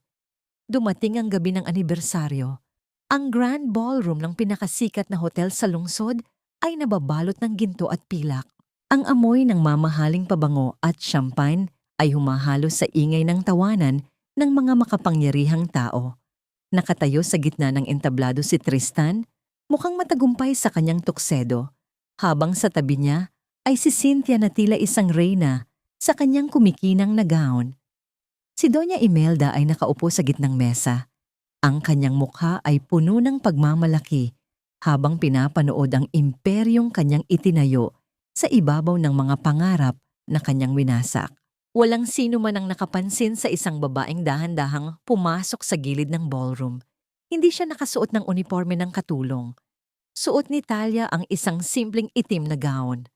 Ang kulay ng pagdadalamhati, ngunit ang tabas nito ay nagpapakita ng isang abogadong handang humarap sa korte. Ang kanyang buhok ay maayos na nakapusod at ang kanyang mga labi ay may kulay ng dugo. Habang nagsisimulang magsalita si Tristan tungkol sa katapatan at dangal ng kumpanya, dahan-dahang lumapit si Talia sa technical booth. Doon, naghihintay si Dante. Ang isang maikling tingin sa pagitan nila ay sapat na upang malaman na wala nang balikan ng lahat. Handa na, bulong ni Dante. Tumango si Talia. Dahan-dahan siyang lumakad patungo sa gitna ng ballroom, sa ilalim ng malaking chandelier. Ang bawat hakbang niya ay tila isang martilyo na nagpapatahimik sa paligid. Isa-isang lumingon ang mga panauhin. Ang bulungan ay nagsimulang kumalat na parang apoy sa tuyong damo. Hindi ba't iyan ang asawa ni Tristan? Akala ko ba ay nasa mental facility na siya? Nang marating ni Talia ang tapat ng entablado, tumigil ang pagsasalita ni Tristan. Ang kanyang baso ng champagne ay tila nanginginig sa kanyang kamay. Ang mukha ni Doña Imelda ay namutla at si Cynthia ay tila gustong sumigaw, ngunit walang boses na lumalabas. Itinaas ni Talia ang kanyang kamay at kinuha ang isang mikropono mula sa malapit na stand. Ang tunog ng kanyang paghinga ay umalingaw-ngaw sa buong ballroom, isang tunog na puno ng pighati at determinasyon. Magandang gabi sa inyong lahat, ang simula ni Talia. Ang kanyang boses ay hindi nanginginig. Ito ay matatag, malamig, at may dalang kapangyarihan na tila kayang magpatumba ng mga pader ng mansyon ng mga lin. Narito ako hindi bilang isang asawa at hindi rin bilang isang pasyente. Narito ako bilang saksi sa isang krimeng 10 taon nang itinatago sa ilalim ng gintong ito. Biglang namatay ang lahat ng ilaw sa ballroom. Isang matinding katahimikan ang bumalot sa lahat, sapat na para marinig ang bawat tibok ng puso ng mga naroon. At pagkatapos, sa dambuhalang screen sa likuran ni Tristan, isang imahe ang biglang lumitaw. Hindi ang kasaysayan ng kumpanya, kundi ang isang lihim na video na wawasak sa lahat. Ang unang imahe ay ang mukha ni Doña Imelda, malinaw at nakatatakot, habang may sinasabi sa telepono tungkol sa pagpapatapon sa isang sanggol. Ang katotohanan ay parang apoy, Doña Imelda. Maaari mo itong itago sa dilim, ngunit sa sandaling magliyab ito, tutupukin nito maging ang iyong pinakaiingatang trono. Ang tinig ni Talia ay umalingaw-ngaw sa dambuhalang ballroom, mas malakas pa sa bulong ng daan-daang panauhin na ngayon ay nakatitig sa malaking screen. Ang video ay hindi tumitigil. Kitang-kita ang mukha ni Doña Imelda sa loob ng isang madilim na silid. Ang kanyang mga mata ay nanlilisik habang kausap ang isang hindi kilalang lalaki. Siguraduhin mong hindi makakalabas ng ospital ang batang yon ng buhay. Ang saad ng matanda sa video. At ang ina, gawin niyo siyang baliw sa paningin ng lahat. Isang baliw na ina na pumatay sa sariling anak. Iyan ang magiging kwento natin. Ang bawat salita ay tila isang patak ng asidong tumatama sa balat ni Tristan. Binitawan niya ang kanyang baso ng champagne at ang pagkabasag ng kristal sa sahig ay lumikha ng isang nakatutulig na ingay sa gitna ng katahimikan.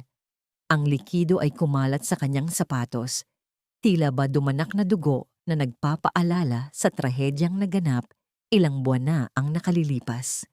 Mom, ano ito? Ang nangangatal na tanong ni Tristan. Lumingon siya kay Doña Imelda, na sa pagkakataong iyon ay tila naging isang estatwang bato. Ang kanyang mukha ay namumutla sa ilalim ng makapal na kolorete. Hindi sumagot ang matanda. Sa halip, ang kanyang paningin ay lumingon kay Talia. Kasinungalingan yan. Isang gawa-gawang video mula sa isang babaeng sira ang bait. Security! Ilabas ang babaeng yan. Ngayon din. Ngunit walang gumalaw na security mula sa likuran ng ballroom. Dahan-dahang lumabas si Dante. Suot ang kanyang barong at may hawak na mga dokumento. Sa likod niya ay ang ilang mga opisyal ng pulisya na may dalang warrant. Huli na ang lahat, Doña Imelda. Ang sabi ni Talia habang dahan-dahang umaakyat sa entablado. Ang kanyang bawat hakbang ay tila isang martilyo ng katarungan. Hindi lang ang pagpatay sa anak ko ang itinigil mo rito. Narito rin ang mga dokumento ng iyong pag-iwas sa buwis at ang paggamit ng kumpanya para sa iyong mga iligal na transaksyon. At higit sa lahat, ang ebidensya na ikaw ang nag-utos na sunugin ang bahay ng aking mga magulang 10 taon na ang nakalilipas. Isang malakas na singhap ang nagmula sa mga panauhin. Ang bango ng kapangyarihan na kanina lamang ay bumabalot sa pamilya Lin ay napalitan ng amoy ng pagkabulok. Biglang sumugod si Cynthia kay Talia. Ang kanyang mga kuko ay tila mga kuko ng isang hayop na nagwawala. Sinungaling ka! Sinisira mo ang lahat dahil lang sa inggit. Akin si Tristan. Akin ang mansyon.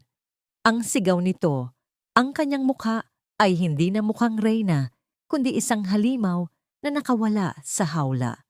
Bago pa man makalapit si Cynthia, marahas siyang hinawakan ni Tristan sa braso at itinulak palayo. Tumingin si Tristan kay Talia.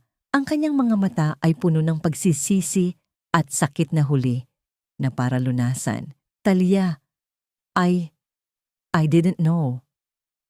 Hindi mo alam dahil pinili mong huwag malaman, Tristan? Ang malamig na tugon ni Talia. Ang kanyang boses ay walang galit, tanging isang malalim na pagod at pait. Pinanood mo akong masaktan. Pinanood mo akong tratuhin na parang basahan sa sarili nating bahay habang nilalaro mo ang damdamin ng babaeng ito. Ang iyong hindi alam ay ang pinakamalaking krimen sa lahat. Humarap si Talia sa mga kamera ng media na kasalukuyang nag-uunahang kumuha ng larawan.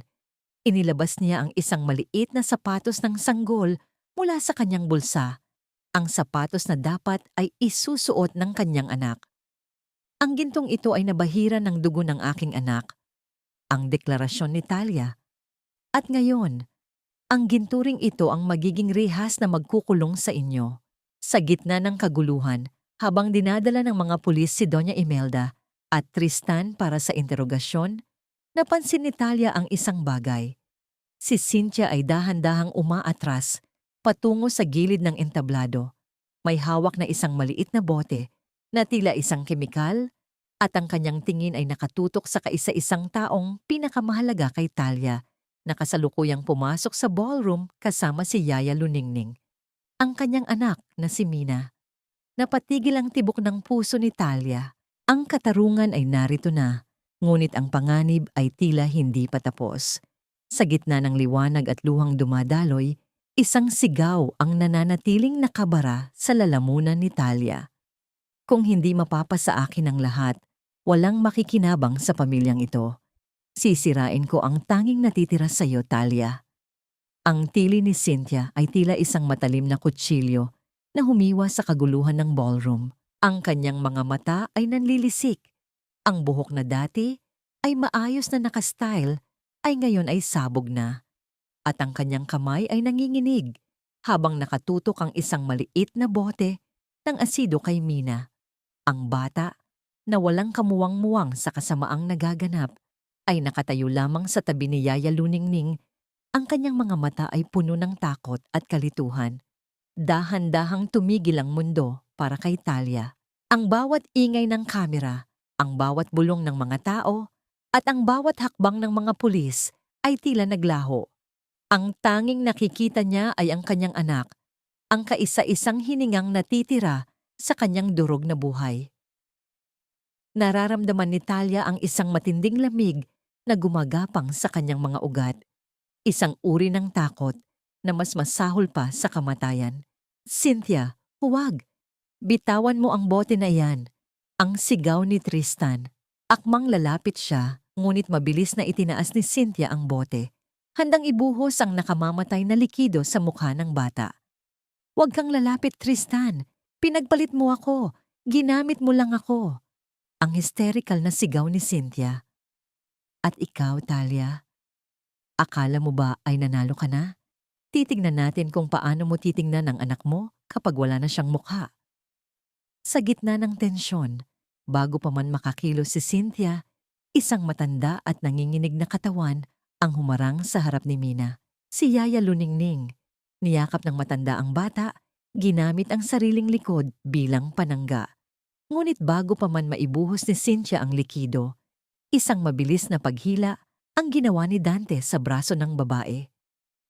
Ang bote ay tumalsik sa sahig at ang tunog ng pagtalsik ng likido sa carpet ay lumikha ng isang mahinang usok at masangsang na amoy. Mabilis na dinakma ng mga pulis si Cynthia na patuloy na nagwawala at sumisigaw ng mga sumpa. Bitawan niyo ako! Mga hayop kayo! Talia! Susunugin kita! Susunugin ko kayong lahat. Ang huling hiyaw ni Cynthia bago siya tuluyang kinaladkad palabas ng ballroom, ang kanyang marangyang gown ay nakakaladkad sa sahig, isang simbolo ng kanyang tuluyang pagbagsak. Nanginig ang buong katawan ni Talia habang tumatakbo patungo kay Mina. Niluhuran niya ang bata at mahigpit itong niyakap. Ang kanyang mga luha ay bumuhos na parang ulan matapos ang mahabang tagtuyot. Mina, anak ko, patawarin mo si Mami. Patawarin mo ako. Mami, bakit po sila nag-aaway? Bakit po umiiyak ang lahat? Ang inosenteng tanong ni Mina habang hinahawakan ang basang pisngi ng kanyang ina. Ang haplos ng maliit na kamay ng kanyang anak ay tila isang gamot na dahan-dahang nagbubuo sa pira-pirasong puso ni Talia. Habang nangyayari ang lahat, si Doña Imelda ay nanatiling nakatayo sa gilid ng entablado. Nakita niya ang lahat. Ang pag-aresto kay Cynthia, ang pagposas kay Tristan, at ang mapanghusgang tingin ng buong alta sosyedad na dati ay kanyang pinaghaharian. Ang hiya na kanyang kinatatakutan ay dumating na sa pinakamalupit nitong anyo. Ang dangal ng pamilya Lin na itinayo niya sa kasinungalingan at dugo ay gumuho na sa kanyang harapan. Biglang humawak si Doña Imelda sa kanyang dibdib. Ang kanyang mukha ay namula. Pagkatapos ay naging kulay abo. Ang kanyang mga labi ay dahan-dahang tumabingi at ang kanyang mga mata ay nanlaki sa gitna ng matinding sakit. Wala siyang masabi. Ang kanyang dila, na dati ay puno ng lason at utos, ay tila naging bato. Bumagsak ang matanda sa sahig.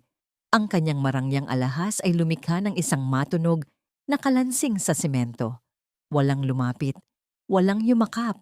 Ang mga taong dati ay nag-uunahang bumati sa kanya ay ngayon ay nakatingin lamang ng may halong pandidiri at awa. Lumingon si Talia sa kanyang biyenan.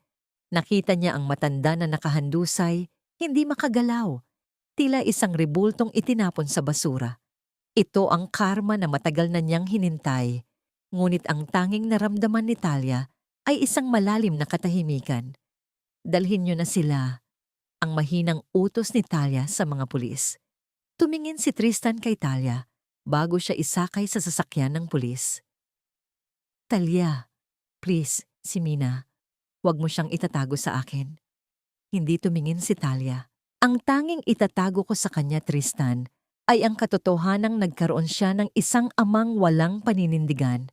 Mula sa araw na ito, patay ka na sa buhay namin. Habang paalis ang mga sasakyan ng pulis at ambulansya, naiwan si Talia sa tapat ng hotel. Hawak ang kamay ni Mina at nakasandal sa balikat ni Dante. Ang gabi ay malamig, ngunit sa unang pagkakataon sa loob ng 10 taon, nararamdaman ni Talia ang init ng tunay na kalayaan. Ngunit sa gitna ng kanyang paghinga ng malalim, isang katanungan ang pumasok sa kanyang isipan. Ang pagkabilangguban ni Tristan at Imelda ay sapat na upang mabigyan ng katarungan ang kanyang anak na pumanaw? O mayroon pang isang huling sikretong itinatago si Dante na maaaring magpabago muli sa kanyang bagong simula? Hindi sapat ang rehas na bakal para bayaran ng 10 taon ng aking pagluha, Tristan. Ang bawat gabing itinuring mo akong baliw ay isang utang na hinding-hindi mo mamababayaran ng kahit anong halaga. Ang tinig ni Talia ay hindi na nanginginig.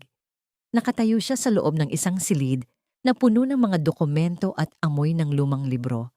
Ang opisina ni Dante. Matapos ang magulong gabi sa ballroom, ito ang unang umaga na nagising siyang hindi kailangang uminom ng peking gamot o magtago mula sa mga kamera.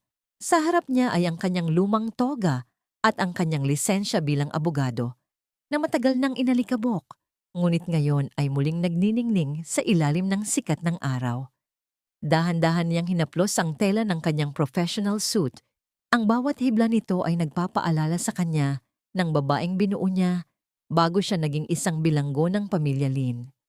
Ang pagbabalik sa kanyang propesyon ay hindi lamang tungkol sa trabaho. Ito ay tungkol sa muling pagkuha sa kanyang nawalang pagkakakilanlan. Mommy, aalis na po ba tayo? Ang mahinang tanong ni Mina mula sa pintuan. Ang bata ay yakap ang kanyang paboritong manika. Ang kanyang mga mata ay puno pa rin ng pag-aalinlangan. Lumuhod si Talia at hinawakan ng mga kamay ng anak. Hindi na tayo aalis para magtago, Mina. Simula ngayon, wala nang mananakit sa atin. Walang magsasabi sa iyo na may sakit si Mommy dahil si Mommy ang magtatanggol sa iyo. Nabalik ang diwa ni Talia nang pumasok si Dante. Bit-bit ang isang makapal na asul na folder. Talia, may problema. Kahit nasa loob ng kulungan si Tristan, ang mga abogado ng pamilya Lin ay nagsampa ng petisyon. Gusto nilang bawiin si Mina sa ilalim ng pangalan ni Doña Imelda, na kasalukuyan pa ring nasa intensive care. Ginagamit nila ang unfit mother card dahil sa mga medical records na inimbento nila noon. Naramdaman ni Talia ang isang matinding kulo sa kanyang dibdib. Ang pagkapit ng pamilya Lin sa kanyang anak ay tila isang sumpa na ayaw matapos. Ngunit sa pagkakataong ito, hindi na siya ang biktima na iiyak sa sulok. Hayaan mo silang sumubok, Dante. Ang malamig na hamon ni Talia habang isinusuot ang kanyang blazer. Ako mismo ang haharap sa kanila sa korte. Ipapakita ko sa buong mundo kung paano ginawang impyerno ng isang pamilya ang buhay ng isang inang walang ibang hangad kundi ang magmahal. Sa labas ng gusali, ang balita tungkol sa pagbagsak ng Imperyong Lin ay tila isang sunog na kumakalat sa buong bansa. Ang stock market ay bumagsak at ang mga dating kaalyado ay isa-isang tumatalikod. Ang mansyon na dati ay kuta ng kapangyarihan ay isa na lamang piping saksi sa isang kasaysayan ng kataksilan. Humarap si Talia sa salamin. Nakita niya ang isang babaeng may matalas na paningin. Ang kanyang pisngi ay wala ng bahid ng luha, kundi isang matatag na determinasyon. Ito ang golden moment ng kanyang muling pagsilang.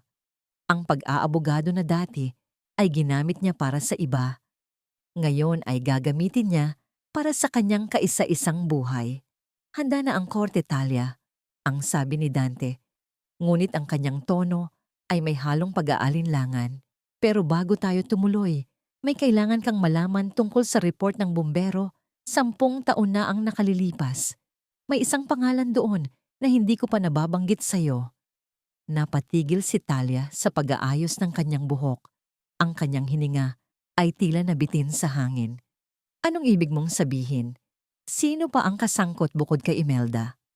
Inabot ni Dante ang isang luma at sunog na dokumento. Sa gitna ng mga itim na bahid ng abo, nakita ni Talia ang isang lagda na tila isang patalim na sumaksak sa kanyang puso. Ang lagdang iyon ay hindi kay Tristan at hindi rin kay Imelda. Isang matinding katahimikan ang bumalot sa silid. Ang bawat segundo ay tila isang mabigat na hakbang ng isang paparating na bagyo. Bakit? Bakit narito ang pangalang ito? Ang pabulong na tanong ni Talia. Ang kanyang mga kamay ay nagsimulang manginig muli. Ang katarungan ba ay isang ilusyon lamang? O ang katotohanan ba ay may mas madilim pang mukha na hindi pa niya nakikita?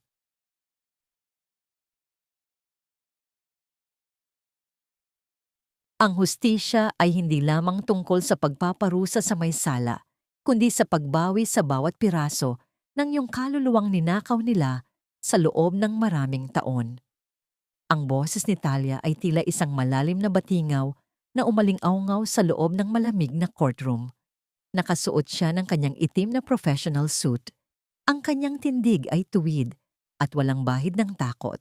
Sa harap niya, nakaupo si Tristan na may mga posas sa kamay. Ang mukha ay tila isang tuyot na lupang hindi na nakatikim ng ulan. Sa kabilang panig naman ay ang mga abogadong binayaran ng pamilya Lin, pilit na itinatayo ang isang gumuguhong tore ng kasinungalingan. Nararamdaman ni Talia ang bigat ng bawat segundong lumilipas. Ang bawat pahina ng dokumentong hawak niya ay tila isang sugat na muling bumubukas. Ngunit sa pagkakataong ito, hindi siya ang nasasaktan.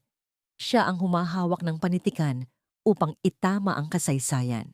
Ang lamig ng aircon sa loob ng korte ay nanunuot sa kanyang balat. Isang paalala ng kawalan ng puso ng pamilyang dati niyang pinagsilbihan.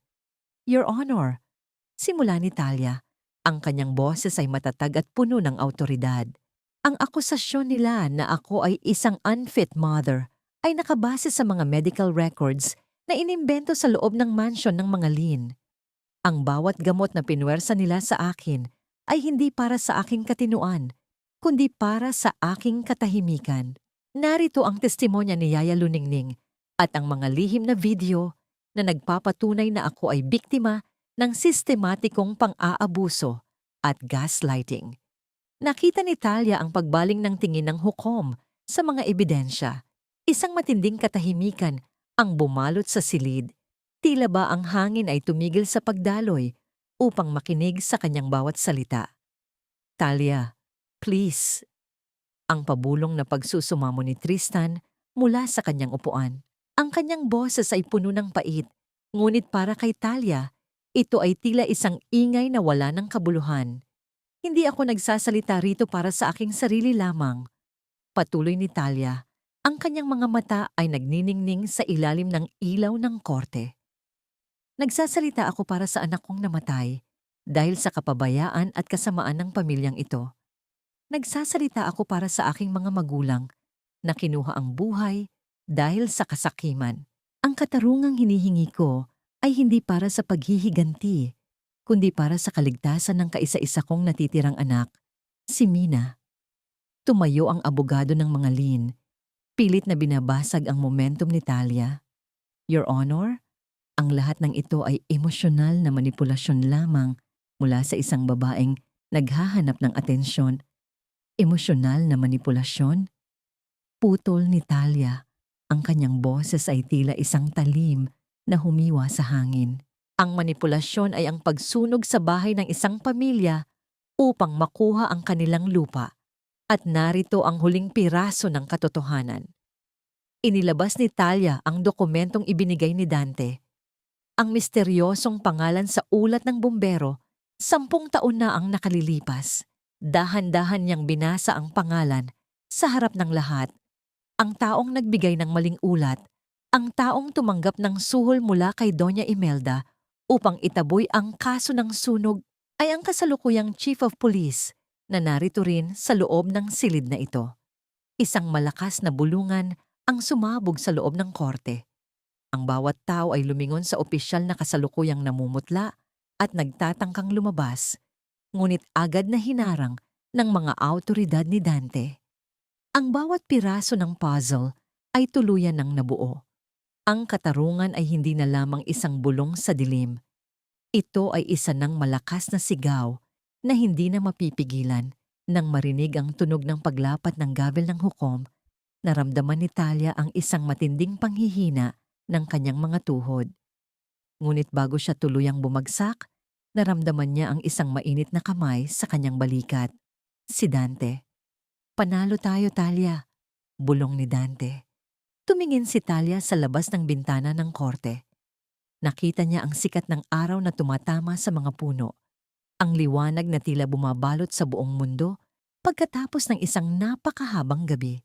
Ngunit sa likod ng kanyang tagumpay, isang katanungan ang nananatili. Nasaan si Mina? At bakit biglang nawala si Yaya Luningning sa likuran ng silid?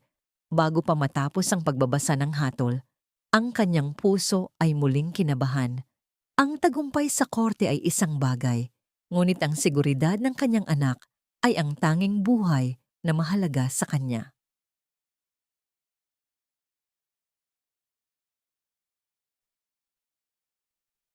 "Mina, nasaan ang anak ko? Dante, nasaan si Mina?" Ang boses ni Talia ay puno ng gulat at takot na tila isang hayop na nawala ng kaisa-isang supling. Sa gitna ng ingay ng mga reporter at ang pagkakagulo sa loob ng korte, ang upuang kinauupuan ni Mina at Yaya Luningning kanina ay wala ng laman. Ang kanyang puso, nakapapasa lamang sa isang matinding pagsubok ng katarungan, ay muling binayo ng isang bagyo ng kaba. Mabilis na tumakbo si Talia palabas ng courtroom. Ang kanyang mga hakbang ay mabilis at walang patutunguhan sa malawak na pasilyo ng Hall of Justice. Ang bawat aninong nakikita niya ay tila isang banta at ang bawat boses na naririnig niya ay tila isang babala. Hanggang sa marating niya ang isang maliit na kapilya sa dulo ng gusali. Doon, sa gitna ng katahimikan at amoy ng mga kandilang unti-unting nauubos, nakita niya si Yaya Luningning. Nakaluhod ang matanda habang yakap si Mina at ang dalawa ay tahimik na nagdarasal sa harap ng estatwa ng Birheng Maria. "Yaya, bakit kayo narito?" Ang hingal na tanong ni Talia habang lumalapit. Ang kanyang mga luha ay muling pumatak dahil sa labis na ginhawa. Dahan-dahang tumayo si Yaya Luningning at binalot ng kanyang nanunuyot na mga kamay ang pisngi ni Talia. "Masyadong maingay sa loob, iha. Nakikita ko ang takot sa mga mata ng bata habang binabasa ang hatol. Naisip ko na mas kailangan niya ng kapayapaan kaysa sa ingay ng iyong tagumpay. Dinala ko siya rito upang pasalamatan ng Diyos na tapos na ang lahat." Niyakap ni Talia ang kanyang anak ng mahigpit. Ang kanyang mukha ay ibinaon sa leeg ng bata. "Tapos na, Mina. Tapos na ang lahat. Wala nang magtatago sa atin sa dilim." Lumipas ang ilang buwan. Ang sugat sa puso ni Talia ay hindi pa tuluyang naghihilom, ngunit dahan-dahan na itong nagsasara. Isang hapon, sa ilalim ng dapit-hapong kulay kahel at lila, nagtungo si Talia sa isang tahimik na sementeryo sa labas ng lungsod. Dala niya ang isang kumpol ng mapuputing bulaklak ng kalachuchi at isang maliit na sapatos ng sanggol, ang sapatos na hindi kailanman nagamit. Inilapag niya ang mga bulaklak sa harap ng isang maliit na puntod na may nakasulat na, "Ang aming anghel." Doon nakahimlay ang anak na hindi niya nasilayan, ang munting buhay na naging mitsa ng kanyang pagbangon. "Anak," pulong ni Talia habang hinahaplos ang malamig na marmol. "Salamat dahil naging lakas kita. Hindi kita malilimutan. Kahit na magsimula na ako ng bagong buhay, ikaw ang naging liwanag ko sa pinakamadilim na gabi ng aking buhay." Naramdaman niya ang isang marahang pagtapak ng paa sa damuhan sa kanyang likuran.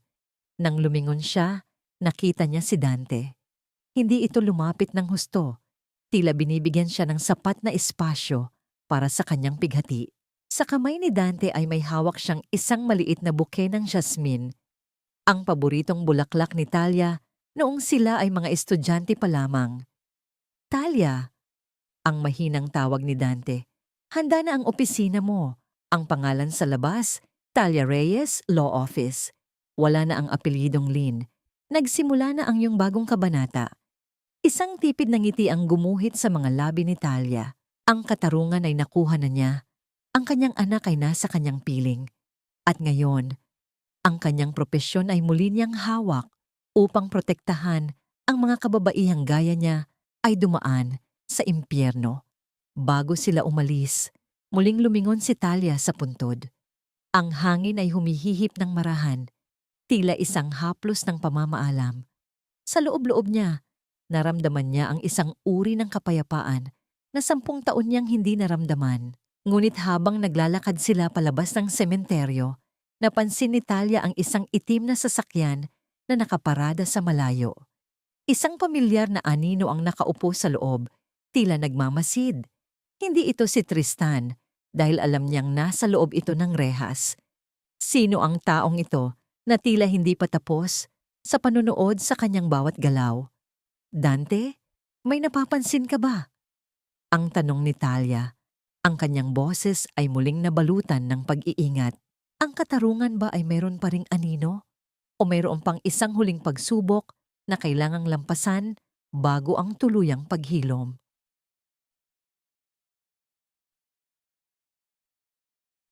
Ang kalayaan ay hindi lamang ang pag-alis sa loob ng rehas, kundi ang pagpili na huwag nang lumingon sa dilim na minsang kumitil sa iyong pangarap. Ang tinig ni Talia ay tila isang banayad na kumpas ng hangin habang nakatayo siya sa harap ng bintana ng kanyang bagong opisina. Sa labas, ang lungsod ay abala sa kanyang sariling ingay, ngunit sa loob ng silid na ito, ang tanging maririnig ay ang mahinang pag-ikot ng electric fan at ang kalansing ng mga tasa ng kape. Ang itim na sasakyan na nakita niya sa sementeryo kahapon ay hindi na muling nagpakita, ngunit ang takot na dulot nito ay napalitan ng isang mahalagang pagtatagpo sa umagang ito. Ang taong lula ng sasakyang iyon ay walang iba, kundi ang dating driver ni Doña Imelda, isang lalaking naging piping saksi sa lahat ng pang-aabuso sa loob ng mansion. Narito siya ngayon, nakayuko sa harap ni Talia. May dalang isang lumang envelope na puno ng mga dokumentong hindi nagawang sunugin ng matanda. Attorney, Talia, patawarin niyo po ako sa aking pananahimik noon. Ang pabulong na pagsusumamo ng lalaki. Narito po ang mga tunay na titulo ng lupa ng inyong mga magulang. Itinago ko po ito dahil alam kong darating ang araw na babawiin niyo ang lahat. Dahan-dahang kinuha ni Talia ang mga papel. Ang haplos ng lumang dokumento ay tila isang mainit na yakap mula sa kanyang ama at ina. Ang katarungan ay hindi lamang nagmula sa korte, kundi sa katapatan ng mga taong minsan ding naging biktima ng takot sa ilalim ng mga lin. Sa pagkakataong ito, naramdaman ni Talia na ang tanikala ng utang na loob ay tuluyan ng naputol.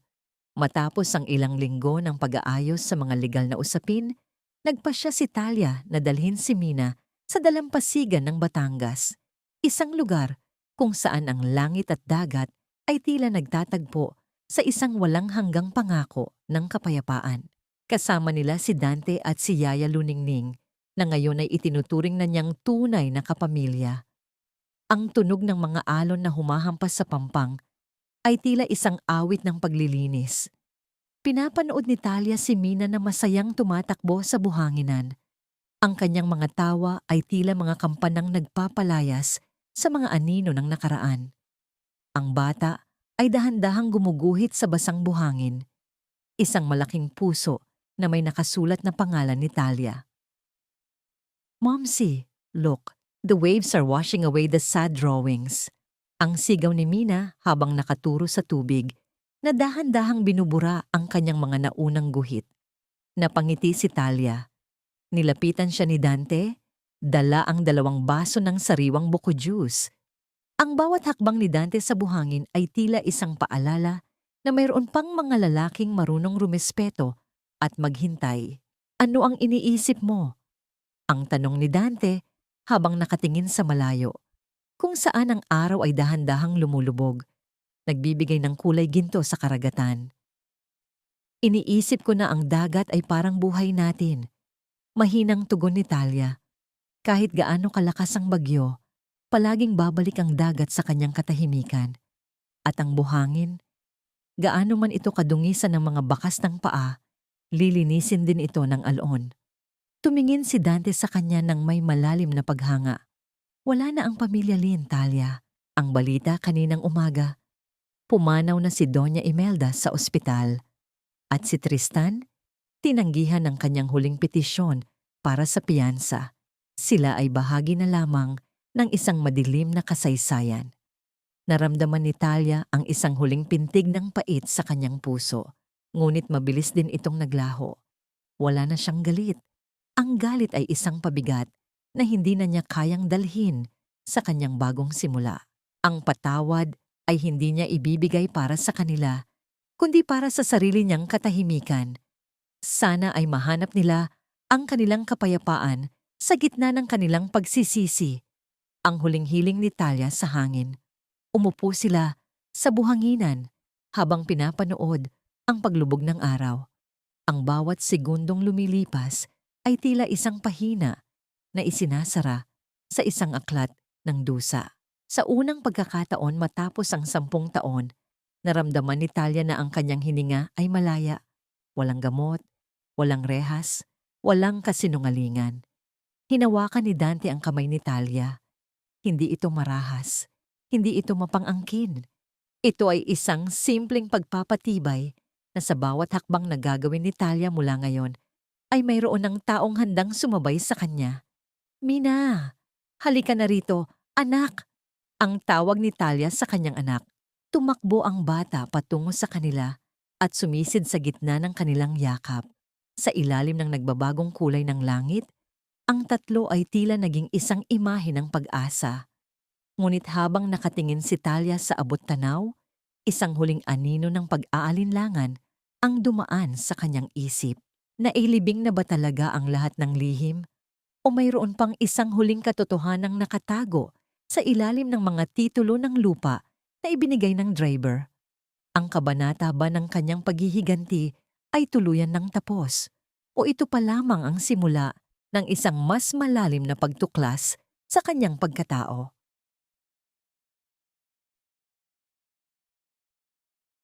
Isang taon ang mabilis na lumipas mula nang gumuho ang imperyo ng mga Lin, at ang bawat araw na dumaan ay tila isang dahan-dahang pagpinta ng bagong kulay sa isang kanbas na dati ay puro itim at tabo lamang. Ang umaga ay hindi na nagsisimula sa takot o sa pait ng mga gamot na pilit ipinapainom. Sa halip, ito ay nagsisimula sa amoy ng bagong timplang kapeng barako at sa malakas na halakhak ni Mina na naglalaro sa hardin ng kanilang bagong tahanan. Nakatayo si Talia sa harap ng kanyang salamin. Isinusuot ang isang simpleng puting blusa. Ang kanyang mukha ay wala ng bahid ng pagod na dulot ng pagpapanggap. Ang bawat linyang makikita sa kanyang mukha ay hindi na marka ng pighati, kundi mga pilat ng isang digmaang kanyang napanalunan. Sa kanyang tabi, sa ibabaw ng dresser, ay ang kanyang lisensya sa pag-aabogado na ngayon ay may sarili ng opisina. Isang lugar na nagsisilbing kanlungan para sa mga kababaihang biktima ng karahasan at panlilinlang. Dumating ang isang sulat mula sa koreo kaninang umaga. Ito ay galing sa loob ng bilangguan, may lagda ni Tristan.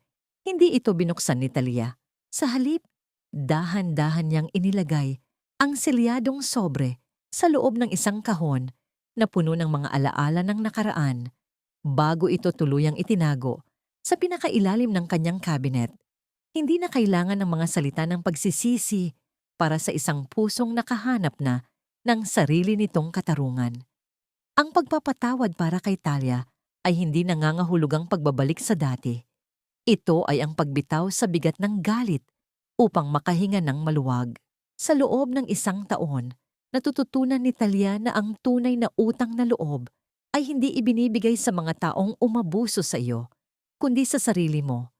Dahil pinili mong mabuhay, pinili mong bumangon, at pinili mong huwag maging katulad ng mga taong sumira sa iyo. Si Doña Imelda ay pumanaw na dala ang kanyang mga lihim, si Cynthia ay nananatiling bilanggo ng kanyang sariling inggit sa loob ng selda, at si Tristan ay unting kinakain ng pagsisisi sa bawat gabing nag-iisa siya. Pumasok si Dante sa silid. May hawak na isang maliit na buke ng mga sariwang rosas.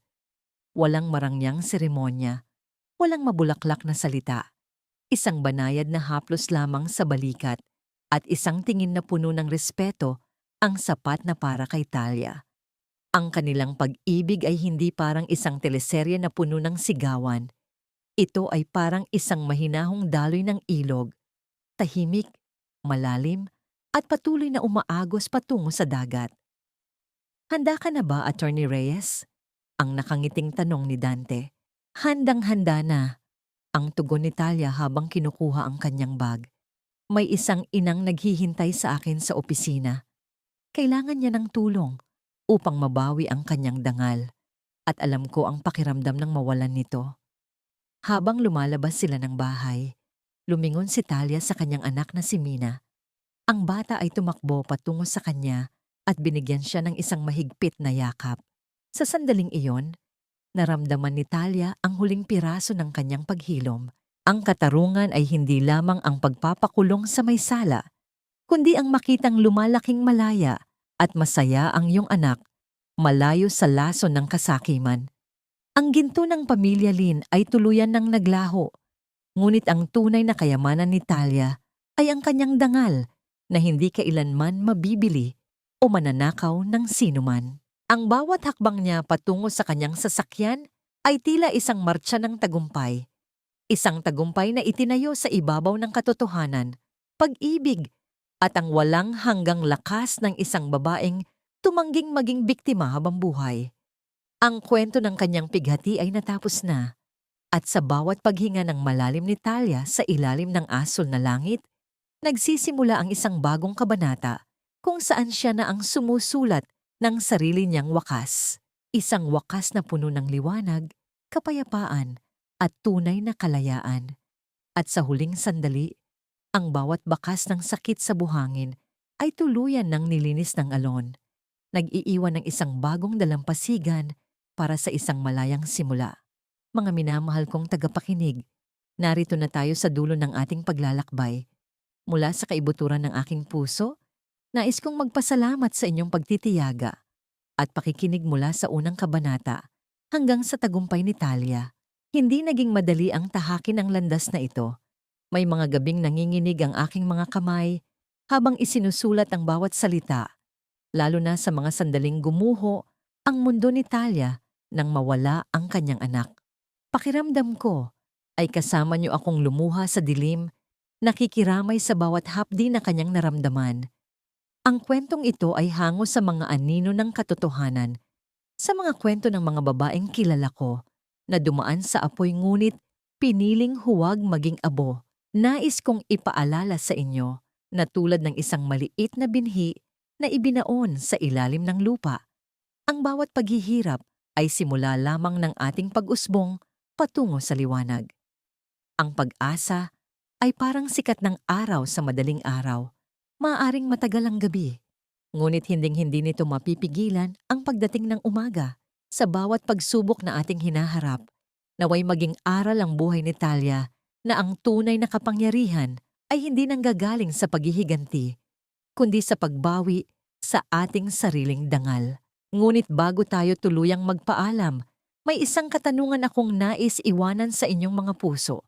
Ikaw ba, sa gitna ng lahat ng kataksilan at sakit na iyong naranasan, kaya mo rin bang piliin ang katahimikan at patawarin ang taong hindi kailanman humingi ng paumanhin? O mas mahalaga bang makita ang kanilang pagbagsak upang masabing nakamit mo ang katarungan? Nais kong marinig ang inyong mga saloobin. Ibahagi ninyo ang inyong mga opinyon at karanasan sa comment section sa ibaba. Kung ang kwentong ito ay humaplos sa inyong mga puso, huwag kalimutang i-like at i-share ang video na ito sa inyong mga kaibigan at mahal sa buhay. Ang inyong suporta ang nagsisilbing inspirasyon sa akin upang patuloy na bumuo ng mga kwentong magbibigay ng lakas at pag-asa. Hanggang sa muli nating pagkikita sa susunod na kwento ng buhay, pag-ibig at pagtatagumpay. Maraming salamat at pagpalain nawa kayo ng may kapal.